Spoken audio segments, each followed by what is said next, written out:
Everyone, क्या आप भी कंफ्यूज रहते हैं कि what is polymer, what is thermosetting polymer, what is thermoplastic polymer.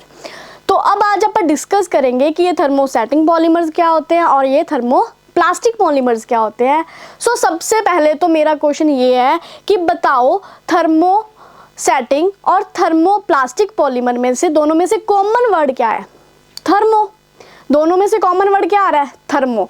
मतलब दोनों में ही फिनोमिना क्या लगेगा? हीट का, क्योंकि थर्मो का मतलब क्या होता है? हीट होता है।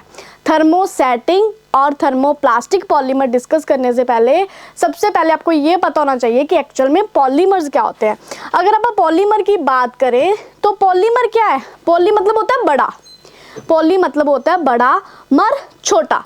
छोटी छोटी यूनिट से मिलके जब कोई बड़ा प्रोडक्ट आपके सामने आता है तो उसको अपन क्या बोलते हैं? पॉलीमर। देखने में बड़ा नहीं, मतलब मोनोमर्स छोटी छोटी यूनिट्स मिलके एक बड़ा कंपाउंड बना देती है, उसको अपन क्या बोलते हैं? पॉलीमर बोलते हैं।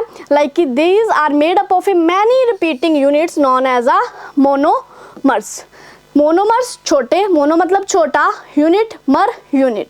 जब छोटी छोटी यूनिट्स आपस में कंबाइन होके बड़ी बन जाती हैं तो उसको क्या बोला जाता है? पॉलीमर।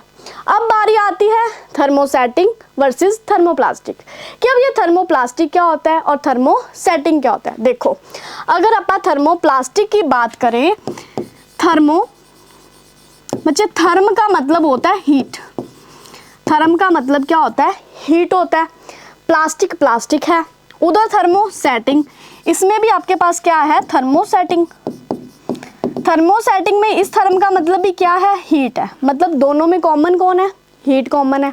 मतलब दोनों के दोनों प्रोसेस में अपने को क्या देनी पड़ती है? हीट देनी पड़ती है। पर ये थर्मोप्लास्टिक क्या है, फिर ये थर्मोसेटिंग क्या है? तो सबसे पहले अपन बात करते हैं थर्मोप्लास्टिक की कि थर्मोप्लास्टिक पॉलीमर्स आपके पास क्या रहते हैं। तो बच्चे, जो आपके पास थर्मोप्लास्टिक पॉलीमर्स होते हैं, थर्मोप्लास्टिक पॉलीमर्स कौन से होते हैं? थर्मोप्लास्टिक वो वाले पॉलीमर्स होते हैं जिनको आप बड़ी इजीली सॉफ्ट कर लेते हैं जब आप उनको हीट करते हो। मतलब सॉफ्ट ऑन हीटिंग, जब आपने हीट करा तो सॉफ्ट हो गया। पंजाबी में बोले तो गरम प्लस नरम, गरम कितना तो नरम हो गए। एंड हार्ड ऑन कूलिंग, और जब आपने कूल करा तो ये क्या हो गए? हार्ड हो गए। तो ये क्या है? थर्मोप्लास्टिक। थर्मोप्लास्टिक वाले जो ऑब्जेक्ट्स होते हैं उनको अपन दोबारा यूज कर सकते हैं, ये दोबारा यूज करे जा सकते हैं। इसमें एग्जाम्पल कौन कौन सी आती है? Polythene, polystyrene, polyvinyl chloride and Teflon.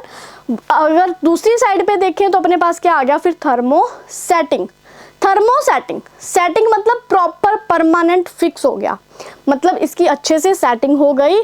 अब इसको अपन दोबारा यूज नहीं कर सकते। तो थर्मोसेटिंग प्लास्टिक को अगर अपन बात करें, are the polymers which undergo permanent change. This word is important.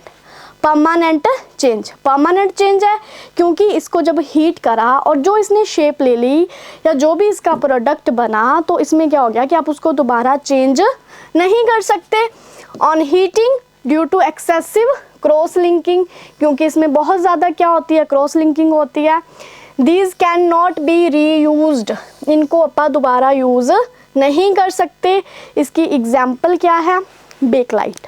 I hope आपको थर्मोप्लास्टिक एंड थर्मोसेटिंग क्लियर हो गया होगा। अब अपन देखते हैं कुछ इम्पॉर्टेंट पॉलीमर और उनके मोनोमर, क्योंकि पॉलीमर और मोनोमर बहुत इंपॉर्टेंट है। पूछा जाता है कि पॉलीमर ये है, इसका मोनोमर बताओ।